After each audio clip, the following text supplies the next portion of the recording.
Welcome to Comms Business Live. We are here reporting directly from Avaya's Partner Summit in Dubai. We are now going to have a bit of a comms business panel. I've got with me three ladies from the channel. We're going to talk about women in the channel and addressing our gender diversity issue, which I think we will probably all agree on. We've got a problem at the moment. So let's do a few introductions to start off. Alison, do you want to kick us off? Tell us who you are and who you work for. Sure. I'm Alison Hastings. I'm the head of channel for the UK and Ireland for Avaya. I joined 6.5 months ago from Talk Business. I've actually been in the industry for 20 years. Started my career in telco at Cable and Wireless. Moved into Juniper, and here I am running the channel, Lovely. Which is key. And Zoe. Hi, I'm Zoe McCarthy. I work for G3 Communications in the UK. I have been in the industry now for, probably don't want to say, but over 20 years. Started my life actually as an engineer. So I was very much a technical background, did that for a number of years, running engineering teams, project managers, and then moved into a sales role about 15 years ago now, to use that sort of technical knowledge, hopefully to aid me in helping my customers and getting a good sales career underline. So I've been doing that now, as I say, for about 16 years. I'm from 6 Degrees. I work in the product team there. I've been in the industry for almost 20 years also. So I started my career in Scottish Telecom in Glasgow way back, actually as a project assistant on a home automation project that Scottish Power were looking at bringing in. So from then I've worked through various different telcos, including Virgin Media Business, where I looked after all the different voice, IP telephony and IP multimedia products, working across a number of different vendors' solutions. Then went to Vodafone Global, where I launched their SaaS platform, which took lots of applications to market to complement the unified comms business. And now I'm at 6 Degrees, looking to really help grow the sales and marketing initiatives around Avaya Cloud, UCaaS and contact centre solutions. Wow, so we've got a lot of experience around the table today, which is great. Should we take you back to the beginning around your decisions to get into technology? Was it a conscious choice? What were the drivers behind that, Alison? What was your driver for getting into our market? I think, in fairness, I don't think I really set out to be in technology. I actually started my career as a PA at Cable and Wireless. I worked for the VP of Customer Services globally. And it was just such an exciting industry, even 20 years ago. I travelled around the world. Things changed so much in this industry, and with the growth, it just gave me the opportunity and the progression. So I moved into a head of service role, looking after global banks, and travelled in the US and in Asia, and realised and recognised that I had a flair for selling. And then I progressed into a sales role, and I actually managed the major SIs for Cable and Wireless. So it was that passion for selling that really accelerated that journey. Absolutely. And Zoe, what about yourself? So probably similar in some ways. I don't think I ever set out to be in technology. I was working as an office manager for a very small company that just basically didn't have enough resource. So I was effectively fixing the telephone system on a pretty much a daily basis. We set up a branch office. We needed to connect that in, post some links again, they were sort of going up and down, and what I noticed was I was really good at fixing things. So effectively moved into a kind of more engineering role, and from then went on to work for a company where they literally specialised in telecoms. I was installing various different telephone, voicemail, contact centre. I particularly started to enjoy the contact centre area, which is where I still specialise today. Enjoyed seeing the agent experience, the supervisors, and actually kind of really getting behind and building something. From there, obviously, a bit like I thought, actually, I quite like to go and sell this. I'm a bit tired of seeing other people going in and selling, and I'm just the person sort of coming in and having to try and make it work for the customer. I think I can do a better job. and actually selling them something that's really truly going to be fit for purpose. And so I did a kind of combined role for a while, and then got into sales, and still really love the passion. As Alison said, it's constantly changing. Probably even more so in the last 3 years than ever before. The cloud side of things. It's just really exciting. I think it's a very transformative time, isn't it, for everyone? It's brilliant. So Jude, tell us what really accelerated your journey at the beginning. What was it? Actually, it was an interest in marketing that brought me into telecom. So I originally started out working in banking a very long time ago, before I even went to university. But after a few years of that, dealing with customers face to face, which was a fantastic grounding actually for what I've gone on to do, I finally, much to my parents' joy, went to university and I did European business marketing in Glasgow. And realised that I absolutely loved the whole process of understanding human behaviour, psychology, and although I did a lot of sort of consumer marketing studies, my degree course was very, very business focused. And ironically now it's very focused on getting graduates ready to work in the EU. So a lot of studying how business was done in different European countries, case studies on big organisations operating in Italy, France, Spain. So it gave me a real interest in not just how to be in marketing, but how to actually work in a sort of multicultural environment and take into consideration all the different environmental factors. So I've always been interested in really what makes people buy, the marketing and business side of things. And I guess I was just really lucky that I ended up in an industry that's allowed me to now use my marketing background in an industry that really needs that now. And whereas when I joined the telecoms industry, it was very, very technically focused. I always felt somewhere that where's the bit where we talk about the so what and what do customers actually want these products and services for. So I've always been this little sort of voice wherever I've been saying, so what, what's the marketing side of things, and why is it important that we've got these brilliant networks, connectivities, products and services. So for me it's been a long, persistent journey to get where I am today. Okay, well, I wanted to talk about mentorship as well.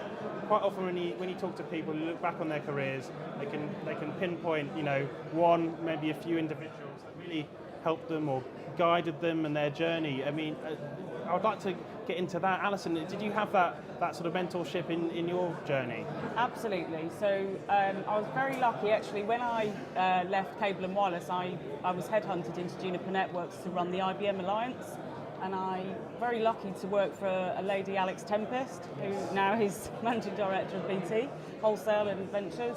She was my boss then and really drove me and inspired me and encouraged me actually to believe in myself and to push myself. I worked for her for 4 years at Juniper, and ironically I moved to Talk Business to look after strategic partners. And lo and behold, 6 months after I was there, she came in to run the channel. So, and again, so I was very lucky to have her support me on that journey twice.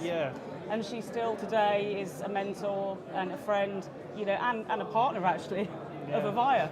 So yes, and she still inspires me, and I just look at what she's achieved, and I think, well, what next? What next for me? So, how important is having role models and mentorship like that for getting females into our market? Zoe, what do you think? Oh gosh, it's extremely important. I think unless people can see other women doing those roles, they don't necessarily believe they can actually take those roles for themselves. Everybody needs something to aspire to. I had both male and female mentors. Both I've been fortunate to help me along the way. But certainly, I think I had probably had a more of a closeness to a lady called Lorna, who was my first ever sales manager.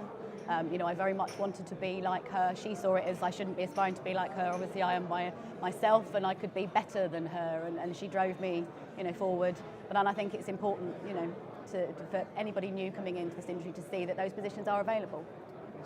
Clearly, you're still on your journeys, but you've risen up the ranks in your various businesses. Are you now turning the vision the other way, looking at females or perhaps males as well coming up the chain? Are you doing anything there, Jude?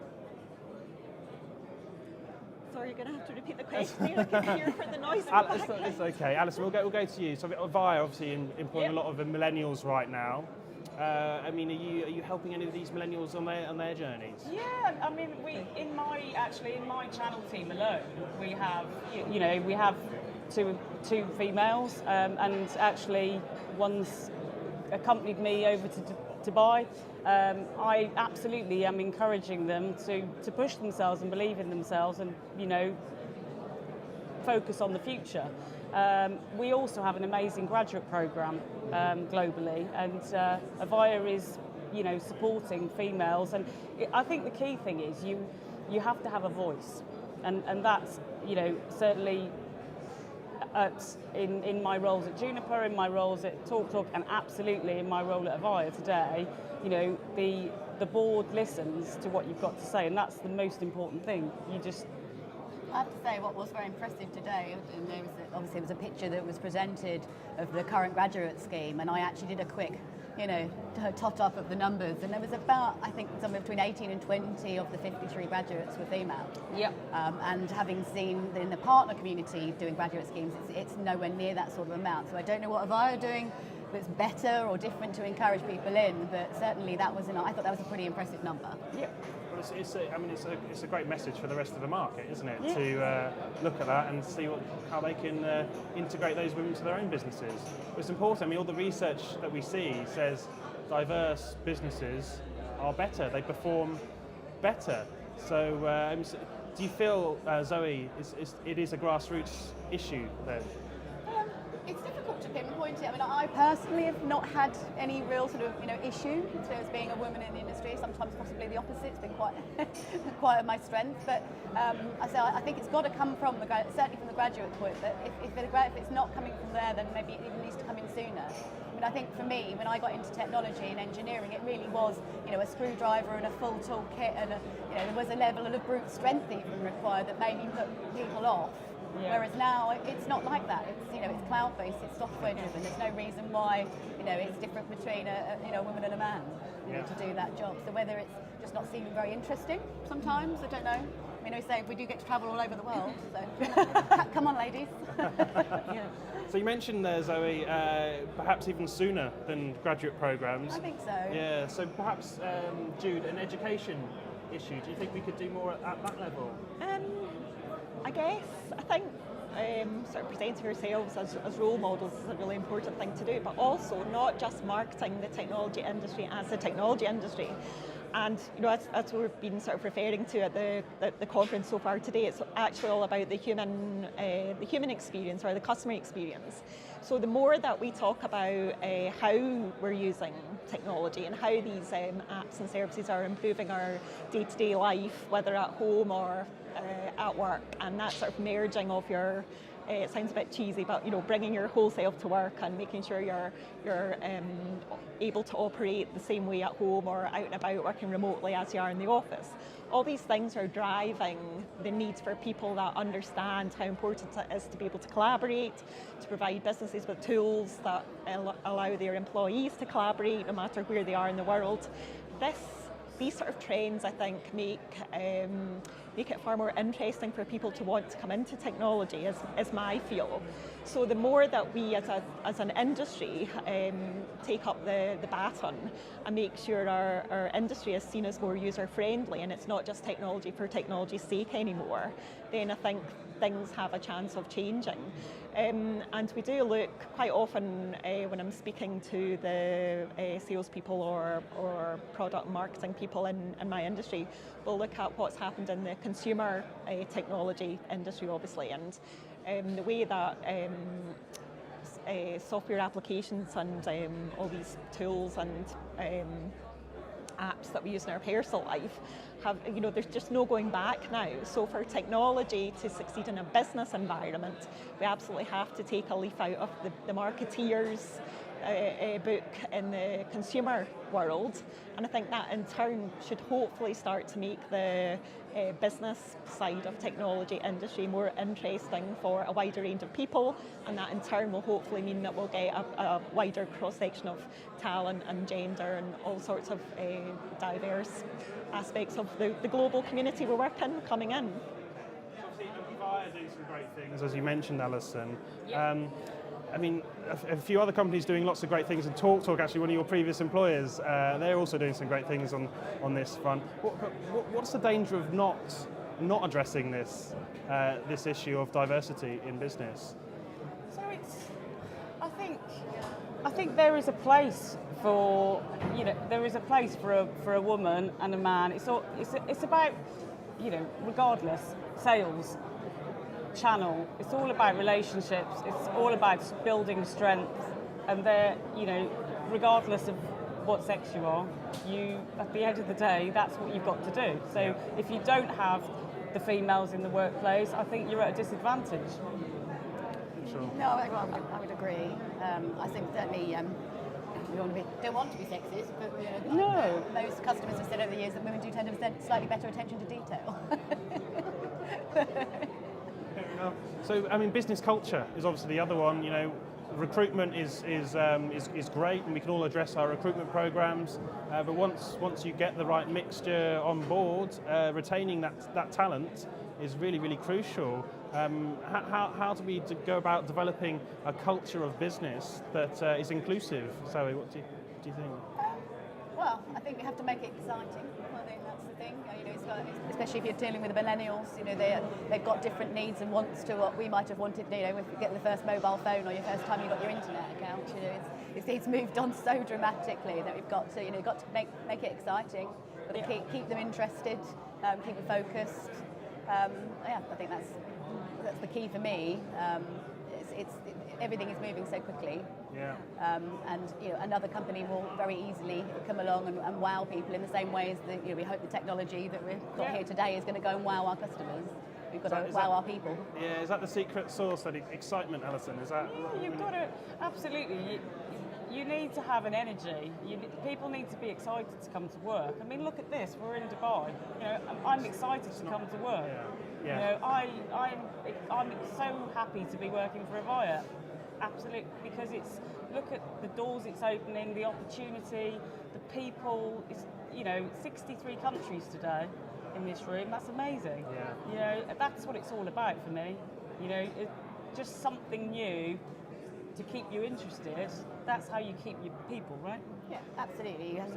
You need that passion. And for me, it's always been I need to believe in what I'm selling. Yep. If I believe in it, then my customers will believe me. And we'll make the sales. Absolutely. Okay. So we're coming towards the end of our little panel discussion today. There's a lot of millennials watching. We're going over Twitter, Facebook. A lot of young females hopefully watching as well. Do you want to leave them with a message or some advice about their journey? Jude, do you want to kick us off? Yeah, I think that some of the key strengths that women can bring to the business environment is around empathy and collaboration. So in terms of what women and a sort of female presence can bring, it's about that sort of the human side of things, and it's about making sure that you're taking more rounded business decisions. Yes, we're there to make money and we're there as a commercial organisation, but at the same time, people buy from people. Nowadays, there's a far more focus on quality of life, and people want to feel special when they're making a buying decision, or they want to know that you're working with a partner that actually thinks about the end user of the services that you're promoting. So the communication skills, collaboration, and the empathy that the female piece can bring to add to maybe some of the more traditionally male values and qualities. I think don't underestimate how important that is, and how much that can help your organisation be all the more compelling in what it's trying to do. And Zoe, what would you like to leave our audience with? I think that just sitting here today in this beautiful country, as a woman in technology, but as anybody in technology, this is the sort of thing that we should hopefully help people strive towards maybe a new career and a new focus. So I think don't be afraid of it. Don't think that for any minute you can't enter into this arena, because I'm very proud to say that I'm looking around today and there are an awful lot of women here. Yeah, it's definitely getting better, I think. Yeah. It's definitely. And Alison, what would you like to leave our audience with today? Yeah, I mean, it's similar, just just it's an exciting place to be. It's it's not just, you're right. You said, Jude, it's not just about technology. It's around experience. Yeah. It's a great industry. I have an 8-year-old daughter. She constantly is asking me about Avaya and what Mummy does, and it's funny, I'm mentoring her already. Yeah. I hope that she'll move into this world because it's great. Technology is so embedded in all of our lives now. It's a it's a Absolutely. great industry to work in. Exactly. Okay, well, thank you all for joining me on the show today, and I wish you all the best with the rest of the event today, and Thank you. onwards and upwards for all the careers and so forth. Thank you. Thank you for watching. You've been watching Comms Business Live. You can catch up with all the action on the Ideas to Inspire hashtag. Let me get that right. And also experiences that matter. My name is David Dungay. Thank you very much.